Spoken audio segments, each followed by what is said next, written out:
Mesdames, Messieurs, bonjour et très heureux de vous retrouver. Voici les titres de ce 13h au Bénin. Monseigneur Bernard Torra, le nouvel évêque de Djougou, est arrivé au Bénin un peu plus de mois après sa nomination à sa descente d'avion. Il a été accueilli par un collège d'archevêques et d'évêques. Le prélat a fait savoir ses sentiments à notre équipe de reportage, à suivre dans un instant. Et puis ensuite, nous parlerons de la loi des finances et exercice 2022 et le civisme fiscal. Dans les locaux de la préfecture de Lokossa, une délégation de l'Agence nationale des petites et moyennes entreprises a rencontré les responsables des PME installés dans le Mono pour les informer et échanger avec eux. Et puis enfin, la Fédération des mouvements communaux des femmes du Mono, FEMOCOF, ont célébré bien entendu la Journée internationale de la femme, édition 2022. Les manifestations ont eu lieu dans la commune de Komé en présence de plusieurs personnalités et leaders d'opinion. Messes, caravanes, conférences, débats et réjouissances étaient au menu. Mesdames, Messieurs, à nouveau bonjour et bienvenue. Si vous nous rejoignez, le nouvel évêque de Djougou est arrivé au Bénin un peu plus de mois après sa nomination. Monseigneur Bernard Torra a été accueilli dans la soirée d'hier lundi à l'aéroport international Bernardin Cardinal Gantin de Cotonou par un collège d'archevêques et d'évêques avec à sa tête le président de la conférence épiscopale du Bénin, Monseigneur Victor Agbanou. Juste à sa descente d'avion, le prélat a fait savoir, bien entendu, ses sentiments à notre équipe de reportage. Monseigneur Bernard Torra est ici, au micro de Narcisse Alossé, Elvis Tonoucoin.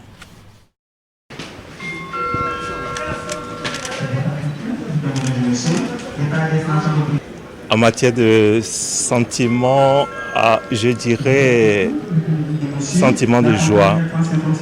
Sentiment de joie qui se traduit en action de grâce. Action de grâce au Seigneur qui fait grâce, au Seigneur qui sait regarder l'humble serviteur que je suis et qui m'a choisi pour une mission très grande. Et quand vous êtes dans une telle situation, c'est la stupéfaction. Stupéfaction, mais joie. Une joie qui écrase, vous voyez un peu les prophètes racontant un peu leur vocation. Voilà un peu ce qui m'anime. Et c'est indicible, on ne peut pas l'exprimer. Les mots me manquent pour l'exprimer. Pouvez-vous partager avec nous comment vous avez accueilli cette nouvelle de votre nomination comme évêque de Djougou? Surprise d'abord, mais surprise qui s'est traduite après par une reconnaissance envers le Saint-Père qui a osé choisir quelqu'un comme moi. Vraiment, il faut oser pour le faire. Et cette surprise, je rends aussi grâce au Seigneur. Parce que c'est lui qui s'est sondé les cœurs, c'est lui qui a su mettre dans le cœur, dans la tête de tous ceux, parce que vous savez un peu comment ça se passe, même s'il y a le secret pontifical autour, il y a beaucoup qui ont été questionnés et qui ont donné avis favorable sur ma personne. Et ça, pour moi, ça dit long. Le Seigneur fait confiance. Je lui ai dit oui, comme maman Marie, jadis à l'ange Gabriel. Et ce oui, et c'est un oui qui vient du plus profond de mon cœur. Un oui, pas parce que je mérite le choix du Seigneur, mais parce que le Seigneur a osé faire avec l'humanité pécheresse. Et moi aussi, je lui promets fidélité.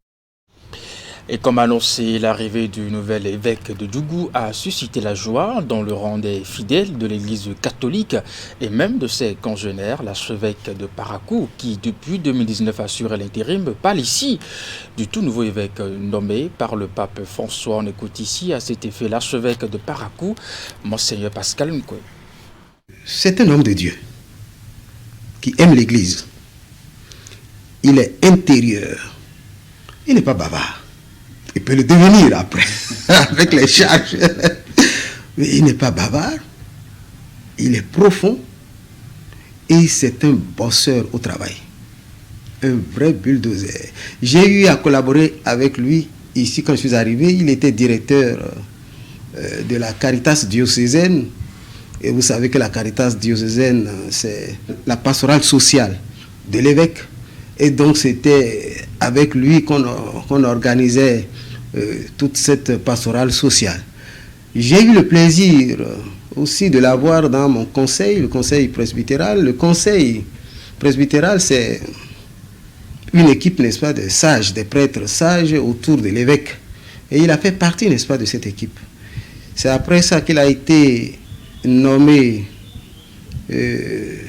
formateur à Abidjan pour suivre, n'est-ce pas, ses confrères au Scholastica, là-bas, donc ses frères religieux. Et c'est de là, n'est-ce pas, qu'il a été élu comme supérieur provincial. Et il est allé, donc le siège est à Nancy, en France. Alors, une deuxième chose que je pourrais ajouter, c'est que il n'a pas peur du terrain. C'est un homme de terrain. La brousse ne l'effraie pas. Et avec les charges qu'il a eues, il est prêt à rencontrer tout le monde, il est prêt à aller partout, comme l'Église le demande, aller dans le monde entier, enseigner à toutes les nations. Et comme il a déjà eu, n'est-ce pas, des relations à travers son apostolat, avec toutes les couches, chrétiennes ou non chrétiennes, je crois que c'est la personne que l'Esprit Saint a désiré de toute éternité pour remplacer l'évêque de Djougou, décédé, Monseigneur Paul Vieira, paix à son âme. Et je crois qu'il sera un digne successeur de cet évêque-là. Et puis il faut quand même le rappeler, Djougou est resté sans évêque depuis 3 ans. L'annonce d'un nouvel évêque qui va rester sur le siège épiscopal de Djougou est très saluée, en plus d'être très attendu. Sentiment de joie pour les fidèles de l'église catholique romaine de Djougou qui attendent déjà impatiemment la première messe de présentation du nouvel évêque. C'est un sentiment de joie, Parce que j'avoue que ce n'est pas facile de vivre dans un diocèse sans évêque pendant 3 ans, bientôt 3 ans. C'est vrai que nous avons un administrateur apostolique qui travaille comme intérimaire, il fait ce qu'il peut, mais notre conscience est d'avoir quand même un évêque qui répond en tant que responsable du siège, assis sur le siège épiscopal de Djougou. Donc, qu'on nous donne un évêque maintenant, nous sommes d'accord. Et puis, nous sommes tous dans la joie, et tout le peuple de Dieu réuni. Il est prêtre, il a travaillé beaucoup dans l'archidiocèse de Parakou, dans la Caritas, il a été membre des différents conseils, il a eu assez d'expérience là, je crois, il parle la langue lundi, je crois que c'est assez pour que nous l'attendions comme évêque de Djougou. Et après sa nomination, je crois que tout le monde a soupiré. On a commencé par faire des prières pour le nouvel évêque. On a commencé par attendre quel type de pastoral il va orienter. Et je crois que ce qu'on peut retenir, nous sommes prêts à travailler avec celui qui vient. C'est une grande joie pour nous. Parce qu'il y a 3 ans qu'on a perdu notre évêque. On était dans une entente. C'est une grande joie pour nous. On remercie Dieu pour ça. Ce que nous voulons de notre nouvel évêque, c'est qu'il soit comme l'ancien. Parce que Monseigneur Paul Vieira, paix à son âme, a été un bon évêque pour tout le diocèse. Il n'a jamais fait de différence entre musulmans, chrétiens et animistes. C'est ce qu'on veut de notre évêque. Nous sommes dans l'action de grâce dans notre département, avec l'accueil que nous réservons à l'évêque de notre diocèse, et le Père Clairvaux Torah Damomé, qui désormais viendra ici où nous allons parler ensemble d'Indi, parce que nous sommes remplis de joie. Il va nous donner cette plénitude, la bénédiction divine, pour nous dire comment nous allons vivre dans le royaume de notre Dieu céleste. Concrètement, on attend que déjà on puisse le voir, qu'il vienne célébrer la messe chez nous. On serait heureux de le voir en physique. Et maintenant, d'accompagner les prêtres qui sont sur la cathédrale.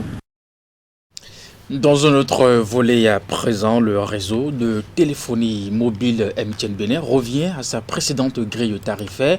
Une décision intervenue à la suite d'une séance de travail avec l'administration fiscale béninoise.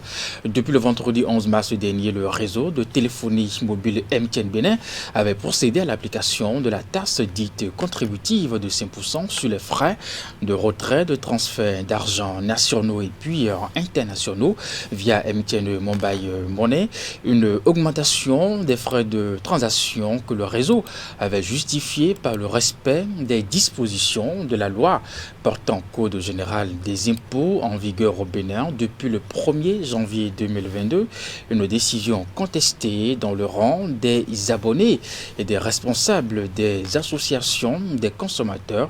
Nous avons rencontré quelques-uns que je vous invite à suivre ici au micro de Idrissou Boukari et Elvis Tonoucoin. C'est ceux qui ont tué Libercom qui aujourd'hui doivent être indexés. Si on n'avait pas tué Libercom, le Bénin avait un réseau qui puisse permettre aux Béninois de véritablement s'installer là-dessus et de téléphoner sans coup férir. On a déjà tellement de difficultés, c'est MTN qui ajoute aussi des difficultés aux anciennes difficultés que nous avons. Moi, je crois qu'il va falloir que les gouvernants puissent s'asseoir, réfléchir et demander à cette entité-là de nous dire ce qui s'est passé au point où on augmente les taxes. Ça veut dire quoi ça? Vous savez combien de Béninois sont sur MTN aujourd'hui? Vous savez combien de milliards MTN engrange dans un mois en République du Bénin? Et en dehors du fait que MTN engrange des dizaines de milliards de francs CFA, on nous ajoute ça là encore pour nous créer encore d'autres problèmes. Moi, je crois qu'il va falloir que les gens prennent véritablement les décisions qui s'imposent afin que on n'assiste plus à ces genres de choses-là. Nous sommes dans un pays suffisamment gouverné, ça je le dis en toute sincérité. Le président de la République, Patrice Talon, Talon, a le levier de cette République et a la boussole qui puisse lui permettre de conduire ce pays à bon port. Par conséquent, qu'on demande à MTN de cesser de faire de la pagaille. MTN ne peut pas dire aujourd'hui qu'elle roule à perte. Non, elle roule à bénéfice suffisant. Et déjà que nous consommons beaucoup, même les femmes du marché, la petite vendeuse, tout le monde utilise maintenant Momo. Ils ont tellement fait la publicité que tout le monde est rentré dans les rangs et habitué à cette histoire-là. Donc il faut assez de bénéfices. Le gouvernement a raison de dire qu'on ne peut plus continuer par faire souffrir son peuple. Le peuple a déjà assez de problèmes. Mais eux-mêmes, ils n'ont qu'à faire le sacrifice. Ils n'ont qu'à faire le sacrifice. Surtout que nous avons des zones qui ne sont même pas atteintes. Où des gens ont des problèmes pour communiquer. Ont des problèmes pour faire leurs opérations par Momo. Non. Il faudrait que les opérateurs GSM écoutent ce que le gouvernement a dit. Il ne faut pas qu'on continue par peser sur le budget des populations. Non. D'abord, il faut dire que c'est une surprise très désagréable pour les consommateurs. Tout le monde connaît déjà la situation de la cherté de la vie au Bénin. Une multitude de taxes auxquelles nous faisons face déjà. Et que du jour au lendemain, les opérateurs de mobile money, les émetteurs de monnaie électronique, en arrivent à commencer par prélever de nouvelles taxes. Nous trouvons ça dolosif. Les fournisseurs n'ont finalement pas pitié des consommateurs. Malgré toute la souffrance de ce peuple, on trouve que c'est maintenant qu'il faille prélever encore de nouvelles taxes. Quand nous avons suivi les explications du directeur général des impôts, les explications sont très claires. C'est par rapport à la commission déjà prélevée par ces opérateurs que l'État a dit non, vous êtes dans une transaction, vous prélevez des commissions chez les consommateurs et nous vous demandons de nous retenir 5%. Si les 5% paraissent élevés, ils vont discuter avec le gouvernement. Le gouvernement n'a jamais dit, en plus des commissions qui sont déjà prélevées, vous me faites prélever encore 5%. Ça n'a pas de sens. D'ailleurs, nous sommes dans une dynamique où on est en train d'encourager les citoyens, dans le cadre de l'inclusion financière, à aller vers l'utilisation de ces services mobiles pour des raisons de sécurité, pour des raisons de traçabilité, pour corriger le taux de bancarisation. Donc je ne peux pas comprendre que pendant qu'on est en train d'encourager les gens à aller vers l'utilisation de ces moyens-là, où aujourd'hui, les porte-monnaies électroniques sont utilisées désormais pour... Si c'est en ce moment qu'on va demander aux gens de payer pour avoir souscrit à ces produits, et le gouvernement voudra les décourager. Donc ça n'a pas de sens. Et je crois que cet opérateur est coutumier des faits. Il va falloir que l'État prenne ses responsabilités. Une fois déjà autour des forfaits ou des bonus qui sont des trucs qui n'ont même pas de sens, ils se sont comportés déjà. Mais je vais vous faire remarquer une chose. Pendant que MTN prétend que le gouvernement leur a demandé de faire prélever 5%, il y a les autres opérateurs qui n'ont pas réagi, qui n'ont pas respecté. D'autres sont allés même jusqu'à rebaisser les prix. Alors, ça pose un problème. Pour être plus complet sur le sujet, en plus de revenir à sa précédente grille tarifaire, le réseau de téléphonie mobile Bénin a annoncé dans un communiqué que tous les montants additionnels prélevés depuis le 11 mars dernier seront intégralement remboursés. Dans la suite de ce 13 au Bénin, une délégation de l'Agence nationale des petites et moyennes entreprises, bien entendu, était ce lundi dans les locaux de la préfecture de Lokossa. Objectif est rencontrer les responsables des PME installés dans le département du Mono pour les informer et échanger avec eux sur la loi des finances exercice 2022 et le civisme fiscal. Le point avec Geoffroy Messan et Florent Dourou. Sur les produits pétroliers qui est passé de 5% à 1%. L'Agence nationale des petites et moyennes entreprises, ANPME, continue de jouer sa partition en matière de vulgarisation du contenu de la loi des finances, exercice 2022. Certains de ces agents ont saisi la matinée de ce lundi 14 mars pour être ici à la grande salle de conférence de la préfecture de Lokossa, au contact des responsables et autres représentants de petites et moyennes entreprises installées dans le département du Mono. L'Agence nationale des petites et moyennes entreprises a parmi ses attributions de faciliter aux petites et moyennes entreprises l'accès à l'information. C'est à ce titre qu'aujourd'hui, la présente séance qui nous réunit vise à vous donner des clarifications et vous apporter et vous aider à poser vos préoccupations sur la loi des finances 2022. Je voudrais, avant de finir, vous informer que le même exercice sera fait dans les départements des collines et de la Takora. Outre le contenu de la loi des finances, exercice 2022, décortiqué et expliqué aux participants, cette séance d'information et d'échange a aussi permis aux communicateurs de l'ANPME de sensibiliser leurs interlocuteurs sur le civisme fiscal. Mesdames et messieurs, la présente séance vise à mieux vous informer sur les nouvelles mesures contenues dans la loi des finances, mais également vous inciter à être de bons citoyens pour la construction de notre beau pays, le Bénin. Mesdames et messieurs, c'est le lieu de remercier le chef de l'État, M. Patrice Talon, et son gouvernement pour les nombreuses réformes en faveur du secteur privé et particulièrement des PME depuis 2016.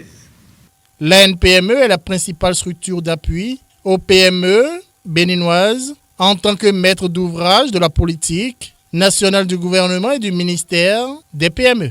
Dans cette initiative, elle bénéficie de la collaboration de l'Association béninoise des fiscalistes du privé, ABFIP.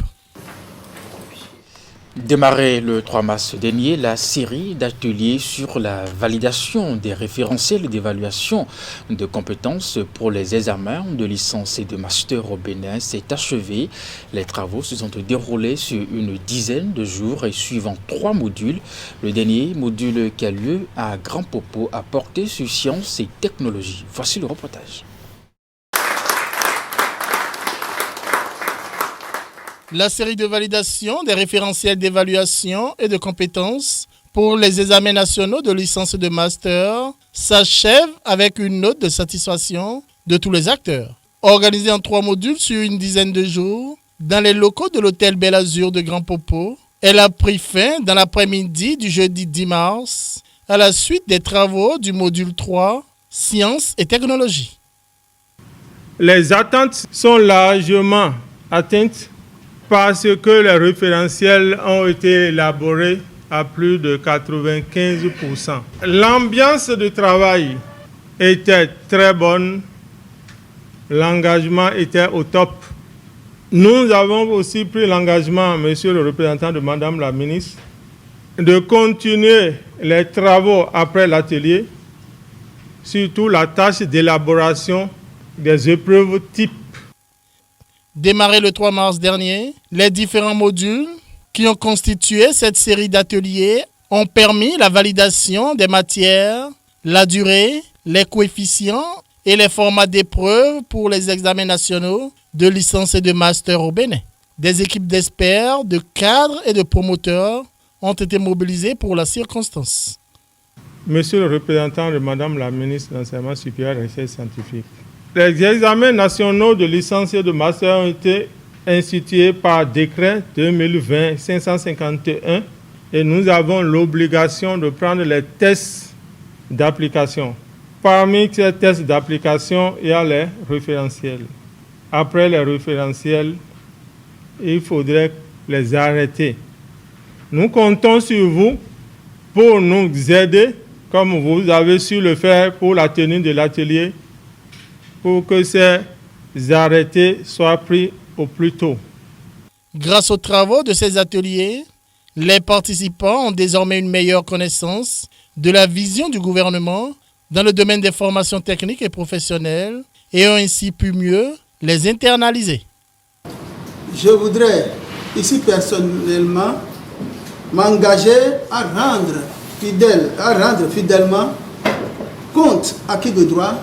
Je voudrais parler de madame la ministre pour la recherche de solutions aux préoccupations et recommandations issues de ces 3 ateliers et surtout du rapport que nous venons d'entendre. Nous sommes conscients des étapes qui restent pour finaliser ce processus qui vient d'être entamé. Cette série d'ateliers est la suite du bilan fait des 3 premières éditions des examens nationaux de licence et de master organisés au Bénin. Et puis pendant ce temps à Cotonou, pour promouvoir le développement durable de ressources naturelles, le programme GMES et Afrique, issu du partenariat entre l'Union européenne et l'Union africaine, suit son cours.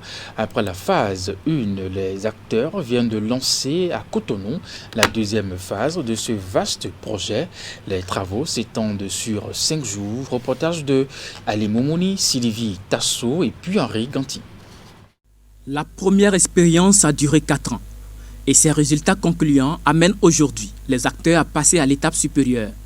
La phase 2 du programme GMES et Afrique de l'Union européenne et l'Union africaine est lancée dans l'optique de favoriser la durabilité environnementale et la croissance socio-économique en Afrique. Nous avons tous une raison de célébrer car GMES et Afrique représentent vraiment la pierre angulaire des efforts continentaux visant à être au rendez-vous des objectifs de l'agenda 2063 de l'Union africaine pour ce qui concerne les problèmes se rapportant à l'espace extra-atmosphérique. La rencontre de Cotonou qui consacre le lancement de la 2e phase permettra aux participants d'échanger sur les acquis et partager les expériences. Si les défis de développement visés sont liés, entre autres, à la gestion des ressources naturelles et hydriques, la sécurité alimentaire, la variabilité et le changement climatique, il sera également question désormais du renforcement de la synergie entre les institutions africaines en ce qui concerne le GMES et les autres programmes similaires, ainsi que l'implication des femmes dans les différentes missions. Comme cela avait été déjà également annoncé lors du 2e forum de GMES et l'Afrique à Abidjan en décembre dernier, l'Union européenne est prête à soutenir ces processus à l'avenir et à promouvoir les liens entre les projets et les programmes continentaux et ceux mis en place à niveau local et national. Nous sommes donc prêts à continuer de promouvoir avec nos partenaires africains des technologies et des innovations qui peuvent servir le plus grand nombre et inciter un engagement plus fort du secteur privé. GMS et Afrique s'inscrit parfaitement dans l'un des piliers du programme d'action du gouvernement du Bénin qui vise à accroître durablement le bien-être social des populations à travers, entre autres actions, le renforcement de la préservation de l'environnement et la résilience au changement climatique. Les attentes du gouvernement du Bénin sont donc grandes, celles de voir la continuité de ce programme par une implication plus significative des structures étatiques et le partenariat public-privé. Plus de 120 institutions de 45 pays africains sont impliquées dans la mise en œuvre du GMS et Afrique. Les différents consortiums qui pilotent le programme dans les différentes régions africaines ont signé des mémorandums à l'entame de cette deuxième phase. 8 d'entre eux qui ont participé à la première phase sont distingués. Je vous l'annonçais en titre, les femmes du département du Mono réunies au sein de la Fédération des mouvements communaux des femmes du Mono, FEMOCOF, ont célébré bien entendu la journée internationale de la femme, édition 2022. Les manifestations ont eu lieu dans la commune de Comé en présence de plusieurs personnalités et leaders d'opinion. Messes, caravanes, conférences, débats et réjouissances étaient au menu. Voici le reportage.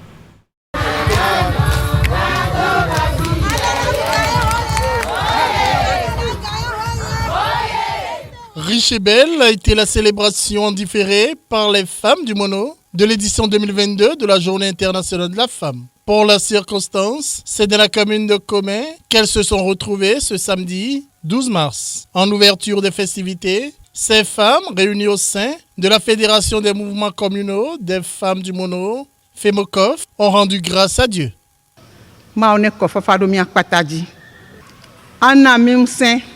Ye milaten kploduya si ale keye edu kplolan pata le blonene.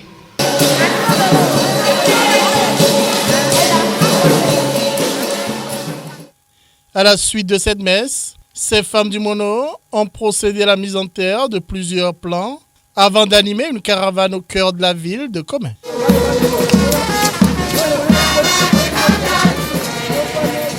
La berge d'Awamé à Kodéha a accueilli le clou des manifestations. Outre la partie festive, cette journée a été également pour ces femmes du Mono une journée de réflexion profonde sur les conditions de vie des femmes et leur faible taux de représentativité dans les instances de prise de décision. Nous devons lutter aux côtés des hommes pour mériter nos places aux postes électifs et nominatifs car nous sommes le socle du développement, la machine ouvrière de toute la nation. Je voudrais nous inviter à plus d'attention à nos filles dans les écoles et dans les lycées et collèges. Je suis pleinement satisfaite de cette organisation. Je repars satisfaite que les femmes, une fois encore, ont pu se retrouver pour célébrer cette journée et en même temps pouvoir réfléchir sur les conditions pour un avenir meilleur. Les frères Clotaire et Clovis Agossou, des députés, des élus locaux et communaux ainsi que d'autres figures de proue, tant du département que d'ailleurs, ont marqué les festivités de leur présence. Ce sont nos femmes qui sont à l'honneur ce jour. Et je crois que la femme est le bonheur de l'homme.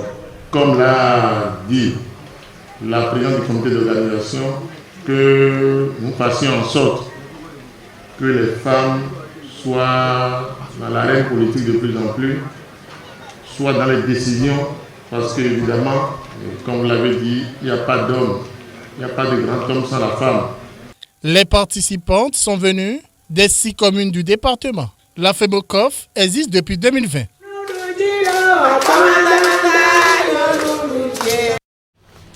Mesdames et messieurs, c'est la fin de ce 13h au Bénin. Merci de l'avoir suivi. Avant de vous retrouver demain pour le 13h au Bénin, retrouvez à 16h votre bulletin d'information. À 19h30, la grande édition de la soirée. Portez-vous bien et à très bientôt.